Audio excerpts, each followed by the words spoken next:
You're listening to Driving Place-Based Innovation, a podcast series by Newcastle Gateshead Initiative, produced in partnership with the digital tourism think tank. I'm Nick Hall, and I'll be your host for this series where we're going to be looking at how digital and technology innovation is driving transformation of North East England's visitor economy. Throughout the series, we'll be sitting down with organisations near and far, balancing a local perspective where we hope to shine a light on innovation in and around Newcastle with global perspectives, bringing together learnings from further afield. Don't forget to subscribe wherever you get your podcasts to be sure that you don't miss out on future episodes. For more information about the series or to get in touch, just head over to ngi.org.uk/podcast, where you'll be able to find out more information and how to get involved. In this second episode of Driving Place-Based Innovation, we're asking, where can data take us? Today, we sit down with Keith Merrin, Director of Tyne and Weir Archives and Museums and Co-Chair of Newcastle Gateshead Cultural Venues. He joins me to discuss the insights gathered through research carried out with Newcastle Gateshead Initiative to understand the impact of COVID on visitor behaviour. It turns out what's key is the nuances that exist in the data. This has helped shape and inform strategic decisions, which have led to data-based innovation, a key component in overcoming barriers and adapting to shifting needs and preferences. Later in the episode, we head over to Milan, where we check in with Marco Minicucci from Milano and Partners to understand how data drives every decision in the organization, from marketing and creative decisions through to destination development needs and opportunities. Here, Marco talks about the importance of the startup ecosystem, especially right now, with much hype around the future of data, considering the impact and opportunities presented by developments in AI.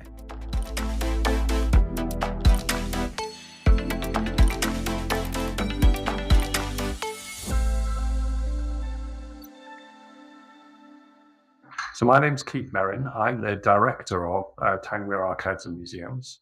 And we run 9 museums across Tyneside, which cover all sorts of interesting things to do with the region's history. So we run a steam railway, 2 Roman forts, a museum that has Egyptian artifacts in it, Roman artifacts, history, natural history, industrial history museums, 2 art galleries, 3 art galleries, in fact. So it's a real range of things.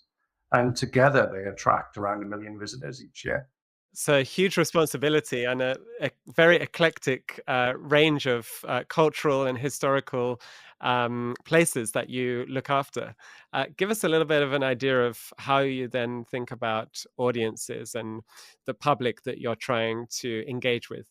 So our audiences really come from a variety of different places, if you like. So a lot of our audiences, it would be local and regional families who would come and visit for a day out. But we also, we know we get visitors from all over the world who are visiting the Northeast, and particularly because we manage 2 sites on the Hadrian's Wall World Heritage Site, which is a big magnet attraction really for international visitors and domestic visitors. So we know a huge amount about our visitors who come or who visit our venues, because we do a lot of surveys of who they are. We know, as I say, that we get a lot of family visitors who will often be looking for more than just simply looking around the museum. They'll be looking for activities, things to interact with, perhaps special events. And we essentially operate all year round in most of our sites, which means that we're constantly thinking about how we continue to get visitors to come at all times of year, rather than perhaps just during the summer holidays. So working with so many visitors, more than 1 million, presents a lot of insights, a lot of data that you can drill down and start to explore. And of course, this episode is all about where that data can take us. We're huge advocates also of creative methods such as design thinking, but nothing is really possible if we only work on assumptions. It's also important to validate our ideas, our thoughts, and also inform our opinions better. So whilst I guess everybody gets very excited about big data, small data and the data that we own and we can work with on a day-to-day basis is also just as valuable. Tell us a little bit about the research that you commissioned after COVID to start to try to understand better the barriers that were starting to emerge amongst your visitors, and perhaps preventing them to return to cultural venues across Newcastle Gateshead? So COVID for us was obviously had a massive impact, as it did for most people. Museums and galleries and other cultural venues actually were closed for longer than many other facilities, public facilities, including shops and bars and that sort of thing. And during that period, obviously, we lost a lot of visitors. Even as we reopened, visitors were very slow to return in venue. And we obviously had some ideas about what might be causing that, but we thought clearly what we needed was much greater insight into those visitors who had visited in the past and weren't coming back. So we worked with Newcastle Gateshead Initiative to commission research, which was quite comprehensive and really was targeted at people who had previously visited our venues but hadn't come back after the pandemic, after the second lockdown, if you like. And we also were able to widen that research to work with some of our other cultural partners in the city. So also think about not just why people weren't coming back to museums, but why they weren't coming back to performances in the theatres, in the concert halls, at the cinema, some of which were slightly different and some of which actually were the same. And what was amazing about the research, as I say, it was quite comprehensive. It involved not just online surveys, but face-to-face surveys, focus groups, but also what we call social listening, so which essentially looked at all of our social feeds and gave a sense of what was going on pre-pandemic, during the pandemic, and after the pandemic, in terms of both how often we were mentioned on social media, but also whether that was positive or negative. I might come back to that in a bit. But what we found through the research was, in many ways, not surprising, but actually really helpful in terms of the 6 interlinked reasons why people weren't coming back to our venues. COVID itself only really being one of those. And just to put this into context, we commissioned this research just in late summer last year. So probably, even then COVID was probably much more front of mind for a lot of people than perhaps it even is now, a few months later.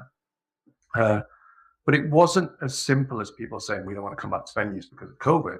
It was much more about people thinking about, the impact of COVID now at this moment in time. So, for example, I might be seeing an elderly relative in a week's time, so I don't want to catch COVID now in case I put that elderly relative at risk. Not, I'm never going to go back to a venue, but I don't necessarily want to work now. And what I meant, people's attitude to risk changed. So, and their attitude to what was worth the risk, if you see what I mean. So people were thinking, well, if I could go and see a major artist playing at the Sage Gateshead, Nick Cave, for example, that might be worth the risk of catching COVID. Whereas to go and visit my local museum, just for what's normally happening, is probably not worth the risk of catching COVID if I'm going to see an elderly relative next week. So people making quite nuanced decisions about why they would visit and why they wouldn't visit.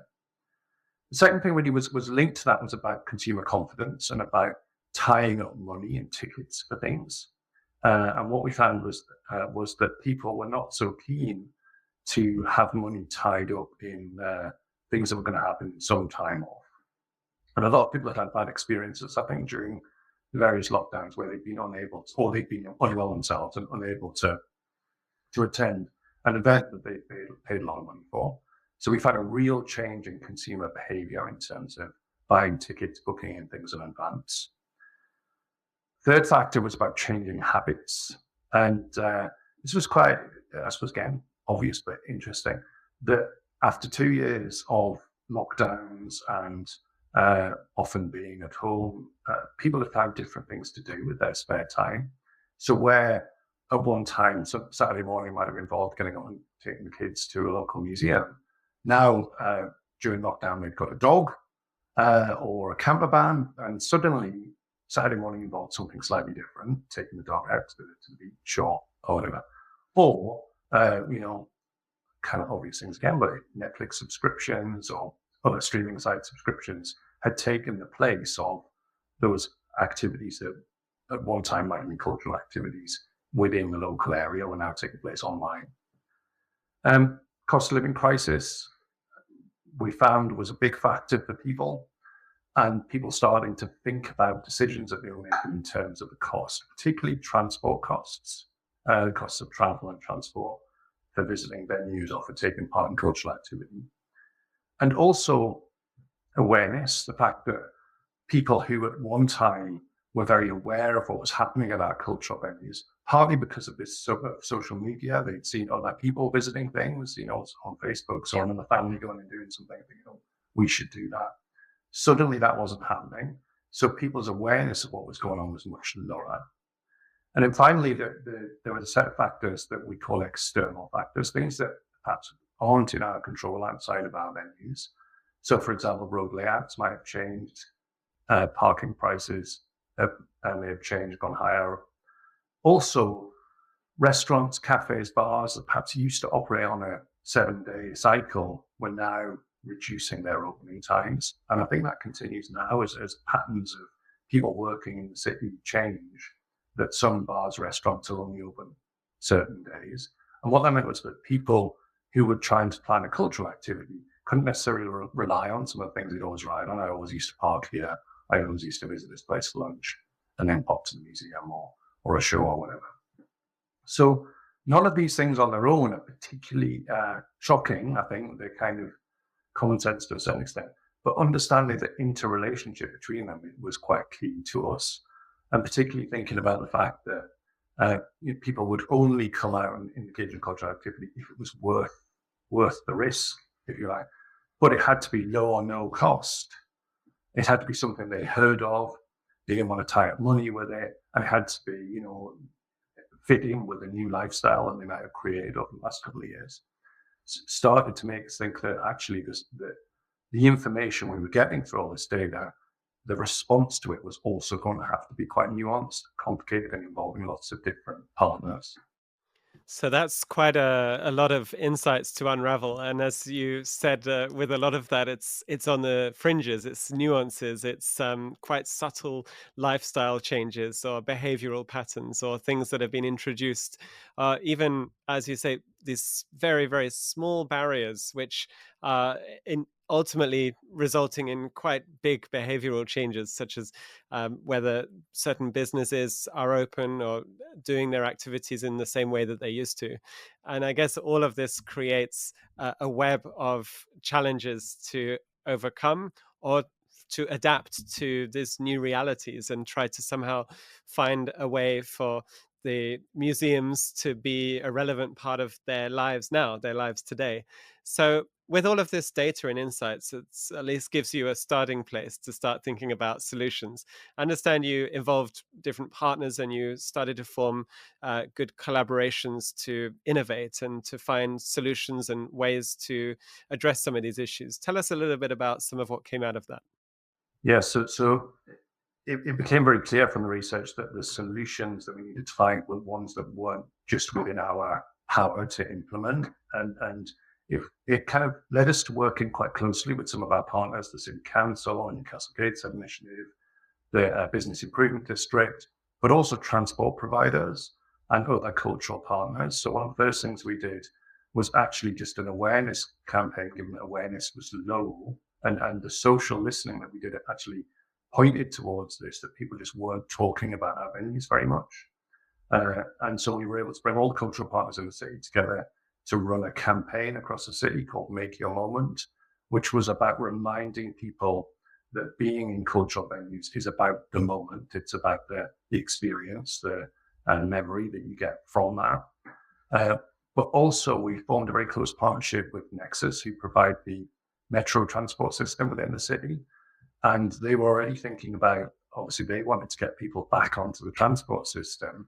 We were very aware that one of the things that had come out, or anyway, a couple of things that had come out from the research, one was around cost, and the other was around people being unsure about road layouts and transport systems and things like that. So we worked very closely with Nexus to create a campaign called Ways to Play, which was about providing low cost days out for families. And Nexus were able to provide free metro travel for children. We were able to provide free activities for children so that families could have a relatively risk-free, low-cost day out, and it was really easy and straightforward for them to participate in. That was a really successful campaign, and it's actually won a number of awards already, and we're looking to repeat that again next year. So really brilliant partnership there. The other thing that we're working on now across all of our venues is a program called Warm Welcome, which is based around the fact that our venues are there and open and easy to access. Most of them are free, and also many of them have activities that people can just drop into and take part in. And that's really, again, a big awareness campaign, looking at how we take the things that people were concerned about and turn them into a virtue, if you like. Whether that's about cost, or whether it's about ease of access, or whether it's about how it fits in with your life and makes it easy to pop in and out and that sort of thing. So yeah, it's been a really interesting learning experience.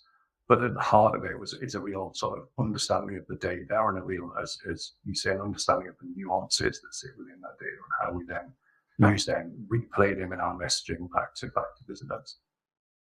And you've spoken about the importance of both the data you can read through your owned data, but also social listening as a really key tool to see what people are saying online on social.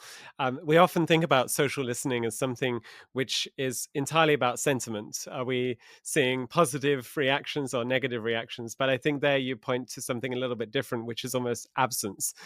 Did you reveal any specific insights from social listening that perhaps people weren't telling you in a sort of traditional insight environment, such as through surveys? So I think one of the things that social listening helped us understand was actually how our initial reaction to COVID had a negative impact on those people who had visited. So pre-COVID, what social listening was telling us was that very high awareness of what we were doing. We were being talked about a lot on social media, and the sentiment was very positive. Then during COVID, it fell off a cliff pretty much. We may have thought that we were doing a lot of work online. We were doing a lot of work online, but there was very little talk about what we were doing. So very, very low numbers of social posts going on. Then after the first lockdown, when we reopened with many restrictions in place, one-way systems, interactives out of use because we didn't want people touching them and potentially passing on infections, social mentions started to go up, but sentiment was very low. So people were coming back and not liking the fact that their kids couldn't run around, or they were being forced to go on a one-way route around the museum. And I think that was something that probably we hadn't. I think we thought people would be pleased to be back, but actually people were coming back and weren't that happy with, and the social listening really helped us to understand that in a way that people weren't telling us, if you like, in the surveys and in our visitor feedback.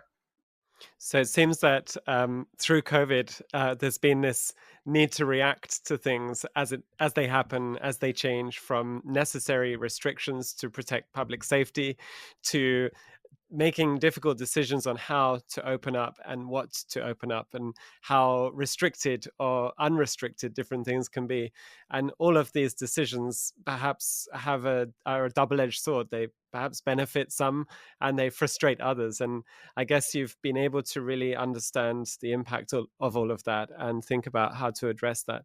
With all of the great solutions that you developed in working through this data, is there one that you would say really sticks out to you that perhaps you've managed to incorporate more deeply into the long-term view on things? I think absolutely understanding the interrelationship between what we do and the rest of the city. And I know that, again, that may be something that's obvious, but I'm not sure we really understood how important a factor like knowing where to park, or knowing where to get a cup of coffee outside of the museums was on people's willingness to visit and propensity to visit, and how whether they had a good day. So I think probably that's been one of the biggest insights, that understanding of how we fit in that wider ecosystem of the city. And therefore, any solutions that we need to find, or any initiatives that we need to develop, need to look beyond just our venues And again, we've always been part of collaborations and conversations across the city. But I think really understanding that if we want people to visit our museum, we need to make it really clear to them how to, what changes might be going on in the road systems around here, or what the best metro station is. Again, some of the stuff we've always done, but I think what we've really understood is how important those things are now to people, making it as easy as possible for people to visit. Because when you're working with mainly free venues, as we are, you kind of think, oh, well, there are no barriers. But of course, there are many barriers that people have, not just intellectual barriers or barriers, cultural barriers, but actually just physical, getting in and out of venues, navigating around the city, understanding how you can fit that into a day, that it's not going to take your entire day up, and that sort of thing.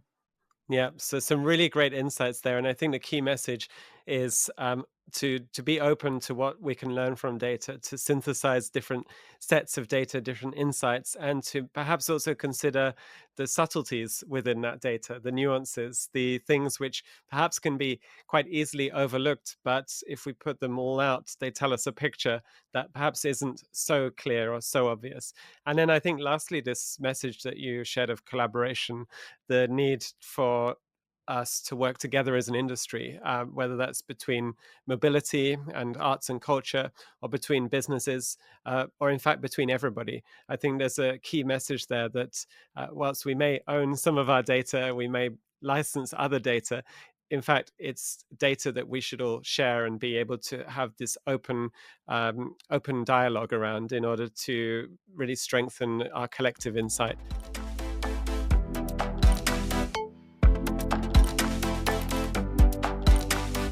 That was Keith Merrin talking to us about the data journey Tyne and Weir Archives and Museums have been on and how that's been coming out of the pandemic. Now let's head over to Milan to check in with Marco Minicucci, Strategy and Marketing Project Manager at Milano and Partners, for a destination-wide perspective on how data can drive decision-making, reinforcing the city's competitive positioning.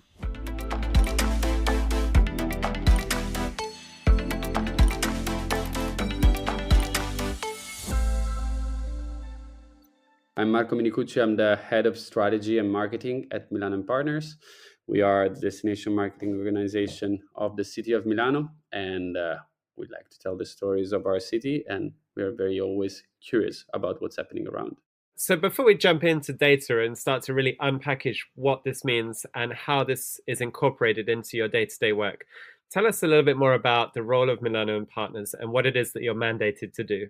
Yes, sure. So we are, as our names recall, our model was very much similar to one of other cities. Definitely the biggest example there is London and Partners. So we don't only work on tourism as a marketing organization, but we work on the destination in terms of tourism, events, so let's say the MICE industry, human capital, so international students and international talent, and also foreign direct investments attraction, so FDI attraction. And on that specifically, our focus has been recently a lot around innovation also, and the organization of the innovation ecosystem here. So very much broad, but always very focused on the brand of the city and the storytelling. So you've done an amazing job at reinforcing and strengthening the brand, the attractiveness, the appeal of Milan as a place to visit, to invest, and to even relocate to. Tell us a little bit about the role that data is playing in your strategy. And if I'm right in understanding, it's really grown over the last few years.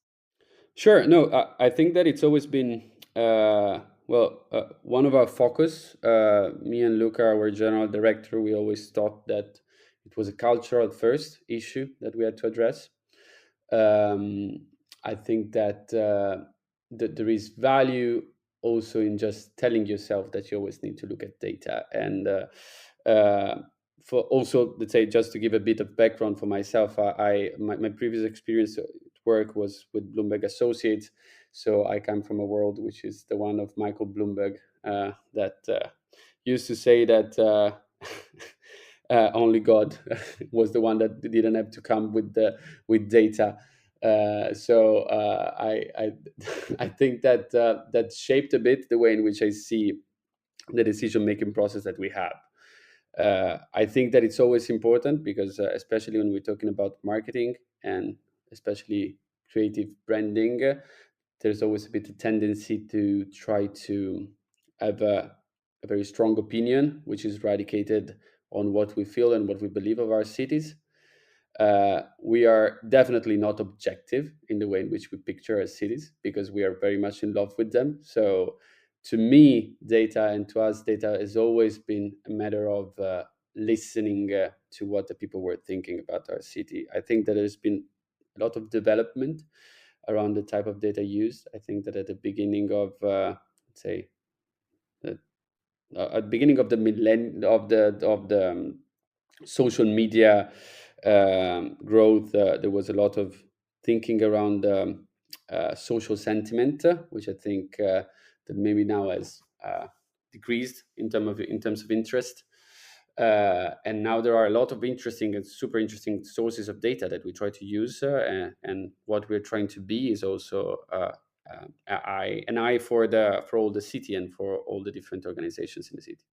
It's interesting to see how the way in which we use and think about the opportunities in data also seem to move in waves and trends. And we often talk as if data is this exciting new gold that we're only just discovering. But of course, when you mention social sentiment, this is something which we've been looking at for many years now, and perhaps even have lowered somewhat our interest more recently as the excitement of being able to understand what people are saying and whether that's positive, negative, what are some of the interesting observations that we can read from there, somehow seem to kind of settle down. So tell us a little bit about some of the projects that you've done in the past, but also the projects you're looking to today and in the future, and how you see data evolving in that mix. So we have been working at the beginning. We have the first data that we've been looking at were our internal data, which I think that is always useful for DMOs. So we have a strong website that has been growing and our social media channels. So I think that the first data were the one that we own. And we started from there in trying to understand what were the audiences that we were talking to. After that, we try to focus a bit more on the data of the city and of how the people were behaving in the city. We had a pilot project in 2019 together with the city of Milan. We created a dashboard on data that were based on telco and credit card data. Of course, anonymized, of course, privacy compliant, but they were very good because in an aggregated way, they were providing a clear insight on what the way in which people were behaving within the city. It was since then we started to think about on different ways in which this could be used, and I think that there we came about thinking that there was a twofold solution to using those type of data, in the sense that in one way they're great for policies, in the sense that they're very good at giving you an insight on how the people are, what are the hotspots, of course, for cities that are experiencing over tourism, which fortunately Milan is not one of them. They're very much important in understanding what are the paths and thinking, for example, of cities like Venice, for example. To us, it was more about understanding, and so the more interesting data to us were the one of the credit cards, because what we wanted to work on was, and this was the political policy that we were receiving from the city administration, was to push out of the city center the spending of the tourists. So in that sense, the credit card data were very much interesting because they were providing to us a clear insight on how much of the spending was concentrating in the city center. And so that was a very clear way in which we use data, because from there on, we switched our branding approach about the city. And we started to talk about, instead of focusing our narrative around the events and everything that was happening in the city, so in, say, time frame, and looking at the year, we were focusing more on the neighborhoods as the lenses through which we were telling the story of the city. And in this way, our idea was to push out, let's say, a bit out of the center, telling different stories in a similar way in which New York did, let's say, in the early 2000s, let's say, out of Manhattan to Brooklyn, to the Queens, to the Bronx, the tourism and influx. And it was so there was a project in which we use data in a very clear sense. But what we're working now on is we are trying to use those data as a stronger insight on our marketing activity. So what we're building right now, and it will be up by the end of the year, is a data marketing hub in which we will host at first credit card data with a partner.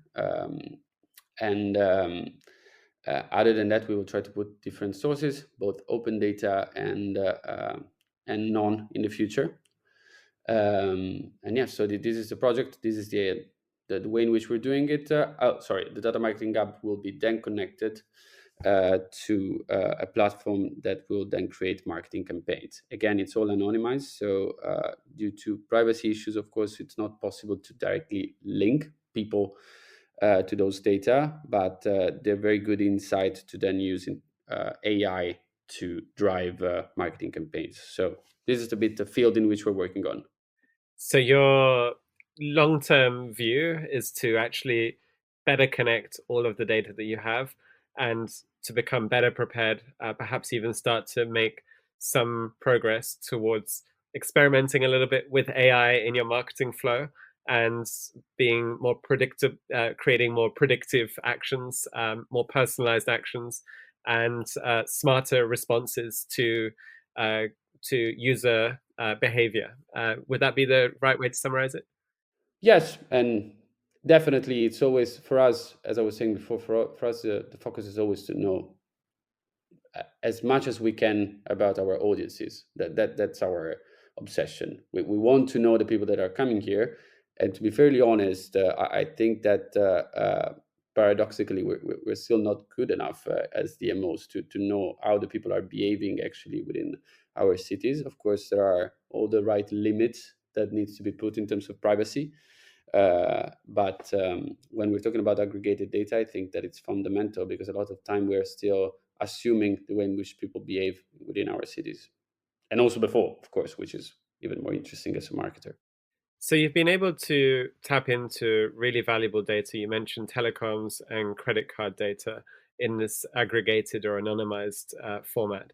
This obviously provides really rich levels of intelligence, for example, about where visitors from different places of origin might move, or how they might behave, or how long they might spend, or perhaps even from where to where they are likely to go to.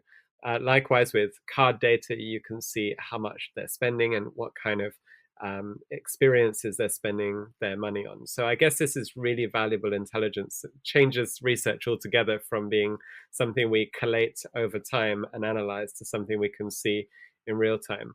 But licensing data from third parties can also be quite costly. How do you see that when we think about the opportunity to build a marketing hub and to bring in different sets of data, how do you balance all of those really difficult choices about which data to license, how much to invest in that?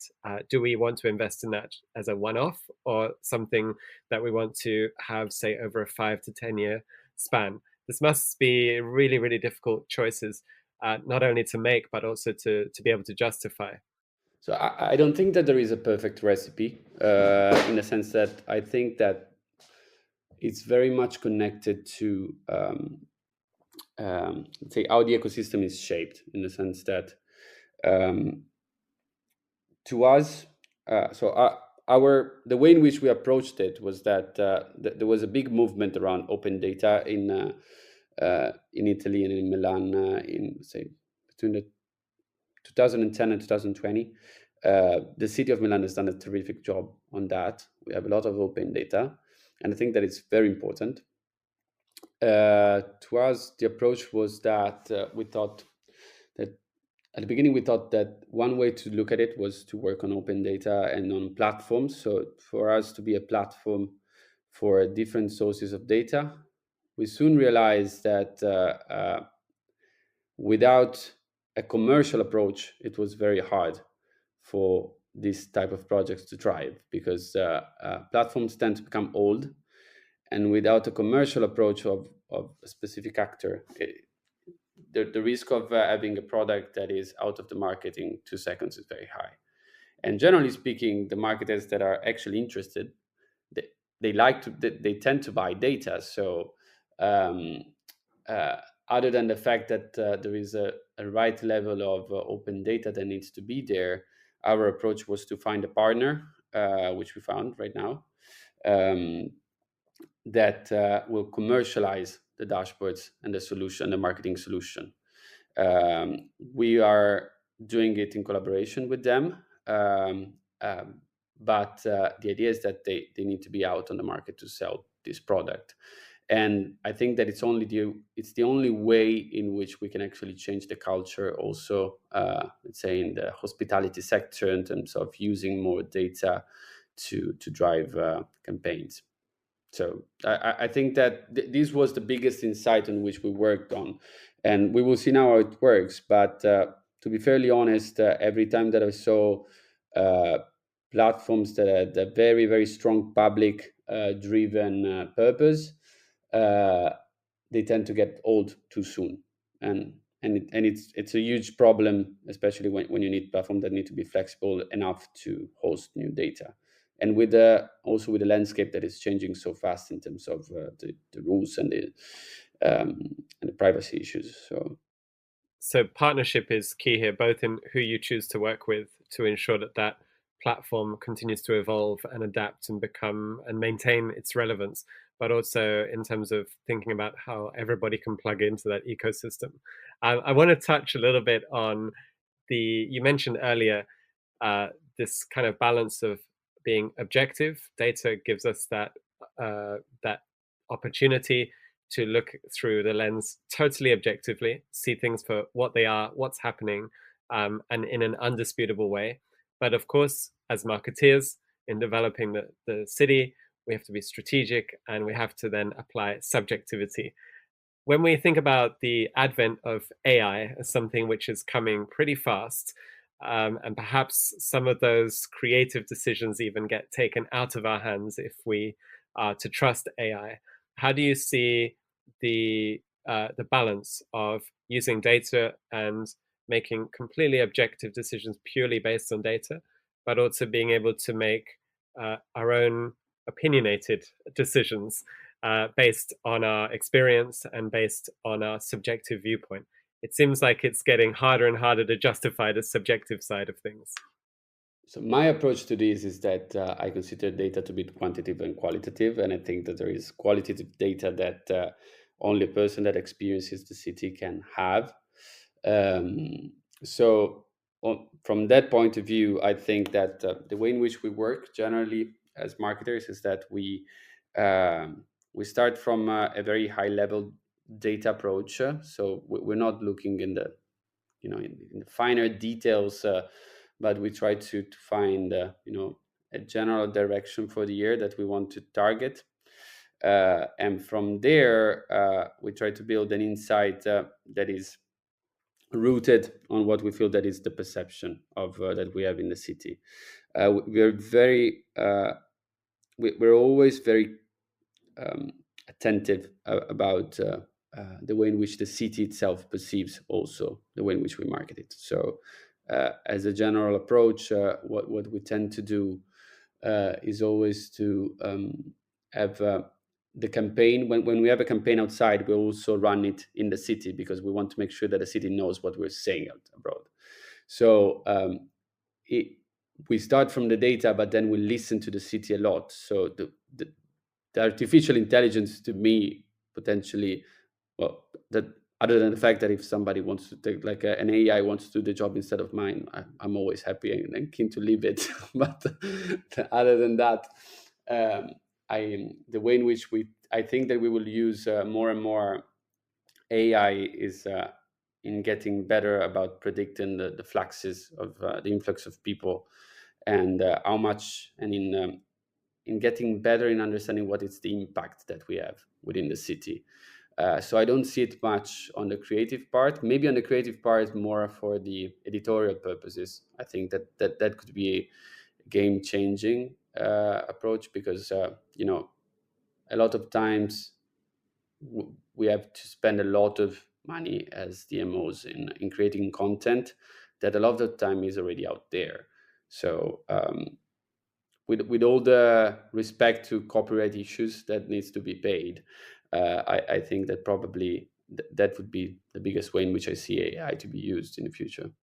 Great. So I think you've reassured a lot of people who will be listening to this that that need to balance, as you say, quantitative and qualitative approaches is still really clear. And I think it can be quite easy to get carried away with a solely data-driven approach and forget about the value of expertise and strategic knowledge and experience that can play a huge role.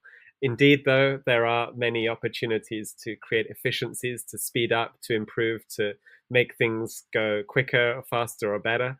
So I think there's some really interesting discussions to be had a little bit further down the line there. And lastly, you, of course, have this very all-encompassing role with the wider tourism sector and, in fact, the city as a whole. So tell us a little bit about where you see the role of data in powering innovation and helping to enable new developments and new solutions to flourish and thrive within both the visitor economy, but also the wider tech and startup sectors in Milan, which are helping to drive the image of the city as well. So we have worked, for example, on projects that were creating platforms for improving, let's say, impact investment within the city. Again, very much focused on open data. So I think that our role there was mostly about, doing a good editorial work, or curating, the data and information, which I think that is always crucial to the work of DMOs. So many of the times we don't need to reinvent the wheels. The information are out there, the content is out there. We just need to put it all together. But another thing that we're doing right now is that we have recently stepped up, let's say, our work in terms of promoting the startup ecosystem in Milan, and we will start this year a mapping of the startup ecosystem that we hope will drive new investments to our innovation ecosystem, which is crucial then to attract also talent to the city. So this is for example, a very simple way. Again, we're not talking about, a lot of time I think that there is this tendency to think that we always need to look at big data as this massive and, I want to say almost hyper objects. There are these hyper objects that nobody really knows what they are, and they're huge, and you don't know how to approach them. Sometimes it's very simple data, just knowing the name of a person and what they're doing. It's already a fantastic and very basic need that somebody that is looking from outside, with huge informational asymmetry, which we always need to think. Sometimes they need the basic information, and from their own they will do it for themselves. But I think that this is what we will be mostly focused on in terms of innovation this year. And perhaps as a closing question, Marco, you're remarkably relaxed and in the perspective that you bring when it comes to both strategy and the opportunity to really put data to work within that. Where would you say the biggest challenges have been for you and your team in trying to see results or working generally to incorporate data effectively into your work? Well, I think that the biggest challenge is always skills. So skills and culture, I think, they're the biggest challenge that I see in the, especially in the tourism world. And I think that there is a lot of work that needs to be done there.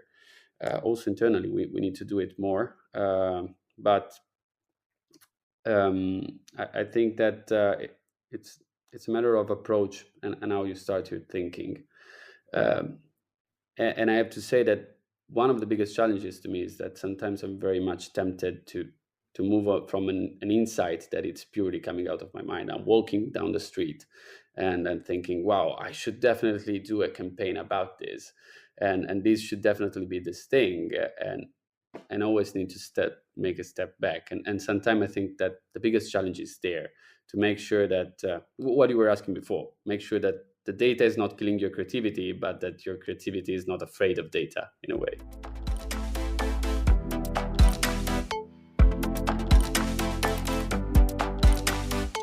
You've been listening to Place-Based Innovation with myself, Nick Hall.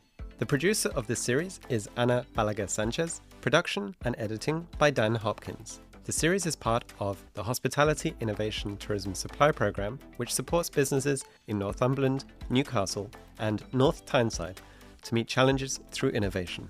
The programme is funded by North of Tyne Combined Authority and delivered by Newcastle Gateshead Initiative, Food and Drink Northeast and NBSL. Don't forget to subscribe wherever you get your podcasts to get notified of future episodes. And if you've enjoyed today's podcast, why not take a moment to leave a review? Thanks, and we'll see you next time.